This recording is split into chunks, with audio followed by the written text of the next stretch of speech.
They're indicted for giving their best advice to the President of the United States, who takes their advice, and he's indicted for taking their advice. And you do this in the middle of an election against a former president who's running for re-election? This is the most grotesque attack on our electoral system in American history. Shameful. Absolutely shameful. What's happened here is the destruction of the American electoral system. They didn't bring a single charge against Trump for the violence that occurred on January 6th. Do you want to know why? Because despite the January 6th committee, despite the endless testimony and subpoenas and investigations and documents acquired by that grand jury under Jack Smith, despite all the media flim-flam going out there, there's absolutely no evidence. I've said this 100 times on this program. Not a scintilla of evidence that Donald Trump was behind any violence on January 6th. Quite the contrary. They couldn't charge him with sedition or anything of that sort because he's the one that offered 10,000 armed National Guardsmen to surround the Capitol building and protect it. That's a damn funny way to lead an insurrection, don't you think? And it was turned down by the Democrats, including Pelosi, of course, as well as McConnell. He had to turn it down as well. So they couldn't do that. So what do? They come up with the most preposterous charges. Conspiracy to defraud the United States. Defraud the United States of what? This has nothing to do with elections. It has to do with financial fraud. A conspiracy to defraud the United States, federal contractors, recipients of grants, that sort of thing. It has nothing to do with this. Count 2, conspiracy to obstruct an official proceeding. Since when is challenging an election, from beginning to end, with electors and a conversation with the vice president and a conversation with governors and so forth, since when is that a conspiracy to obstruct an official proceeding? Where's the line on that? Where do you draw the line and who draws the line? And what's going to happen now? Federal prosecutors at the Department of Justice of the opposite party are going to take an after-the-fact look and say, wait a minute, you weren't supposed to challenge that. You can't obstruct an official proceeding. Let me tell you a secret. The entire electoral process is about duking it out over who won. Even a second set of electors. That has been done before. It's done out of Hawaii, but it's been done before that. That's not a crime. Talking about a corrupt election is not a crime. Talking to a governor to find votes or a secretary of state, that's not a crime, which is why he wasn't charged with specific crimes related to that. You want to know another reason? There are no such crimes in the criminal code. Period. Then I love this one. Conspiracy against rights. Oh, this is one that goes back to the 1860s. Conspiracy against rights. In other words, they just wrap it all up in a big stupid bow and say Donald Trump was preventing the outcome that the voters wanted. This has destroyed our electoral system. What are the rules? Who decides the rules? What can you say? What can't you say? Who can you call? Who can you lobby? How do you challenge? Meanwhile, the Democrats, this is their forte. This is what they always do. They challenged the 2000 election. They went to court over Chads. Then they challenged that election when it came to counting electors on the floor of the House in 2000. They challenged the election of Donald Trump in 2016, including votes that came out of states that he clearly won, and then claiming about Russia collusion, which of course we know was a dirty trick by Hillary Clinton, the FBI, the Obama-Biden administration, and the Democrat Party. They challenge elections all the time. In fact, their whole phony operation, 2 impeachments and all the rest, is an after-an-election effort at a coup to remove a president. This whole damn thing is crap. It's absolute crap. What did they do? They get a novelist to write it? Where are the crimes? And then you have lawyers who gave advice to President Trump, advice apparently that the prosecutors don't agree with.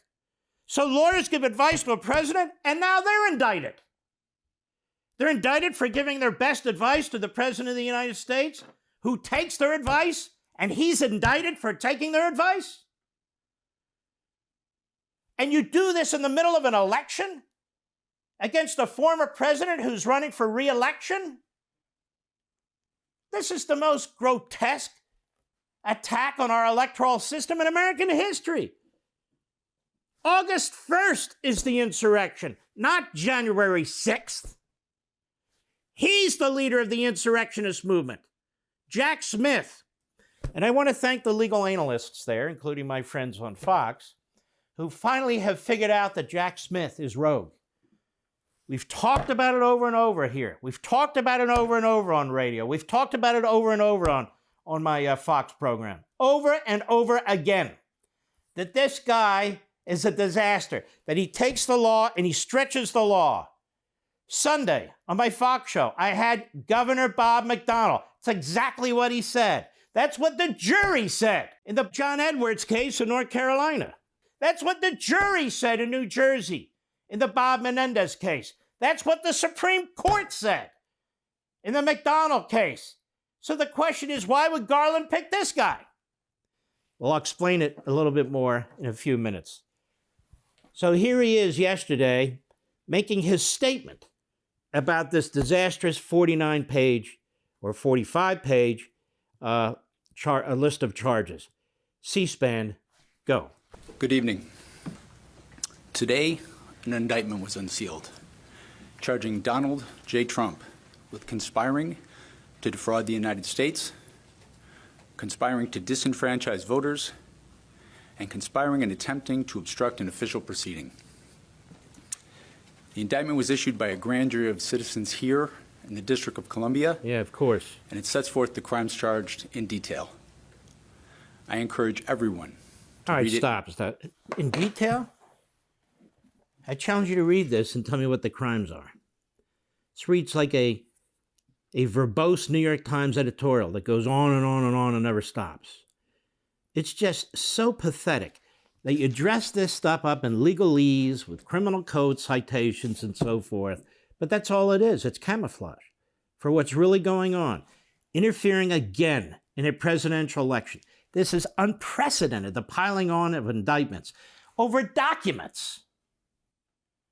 Now, this phony indictment, and you better believe there's coordination between him and the Democrat DAs. He comes first. Now Atlanta's going to drop a ball. And so Donald Trump's, by the way, his legal fees are so massive now, and you're allowed to pay for them out of your PAC, that his PAC is almost out of money, paying millions and millions of dollars to defend yourself. Just think of all the discovery that has to take place in order to defend yourself, all the motions that have to be filed. This guy doesn't have to worry about it. It doesn't affect him personally. He's got 60 FBI agents and prosecutors. 60. And they just keep throwing the stuff. And Trump's lawyers have to catch it and unravel it and then go back on offense. It's appalling. Go ahead. The attack on our nation's capital on January 6th, 2021 was an unprecedented assault on the seat of American democracy. Stop right there. As soon as I heard that, I said on radio, what does that have to do with this?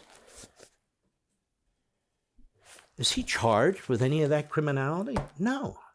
So what does that statement have to do with this? Nothing. Go. As described in the indictment, it was fueled by lies. As described in this indictment, what they say in this phony indictment is Donald Trump denied the outcome of the election. Donald Trump challenged the election. Donald Trump spoke out against the election. Donald Trump contacted certain individuals in the states, urging them to challenge the election, to maybe come up and find some more votes and that sort of thing. This is common practice. This is not a big deal. Go. Lies by the defendant targeted at obstructing a bedrock function of the U.S. government, the nation's process of collecting, counting, and certifying the results. Excuse me. Collecting, counting, and certifying the results happens on the floor of the House in a joint session of both bodies. He's not accused of any riotous activity whatsoever. And that said, there's often arguing, challenging that vote on the floor of the House by senators and congressmen. That's the way it's set up. The final decision maker is Congress. Congress decides if there's two sets of electors, which one to pick, if either. Congress decides if there's any shenanigans that have been going on. Congress decides what kind of rules it wants to apply, not an unelected single rogue prosecutor with a overly, incredibly Democrat grand jury for the opposition party who sits there and passes judgment on the president's activities, that's Trump, and his lawyers. You indict his lawyers for giving an opinion you disagree with? Folks, this is not normal. It is not appropriate. It is a disaster going forward for this country. Go ahead. The men and women of law enforcement who defended the U.S. Capitol on January 6th are heroes. They are patriots, and they are the very best of us. You know, even Jonathan Turley and Andy McCarthy's anti-Trump. Jonathan Turley is, I think, neutral on the issue. But even they said, even they said, that this was an outrageous, demagogic statement. What he's saying about the police, which is outrageous what was done to the police, has nothing to do with this. And the fact that he has to go there tells you that this is crap. Go ahead. They did not just defend a building or the people sheltering in it. They put their lives on the line to defend who we are as a country and as a people. All right, that's enough. So this speech is given to the Democrats, it's given to the media, it's given to people who aren't following this, which is most of America, who say, yeah, if you're charging him for what took place on January 6th, go get him. But he's not, because Trump didn't do all those things. Want to see more? Sign up for Levin TV.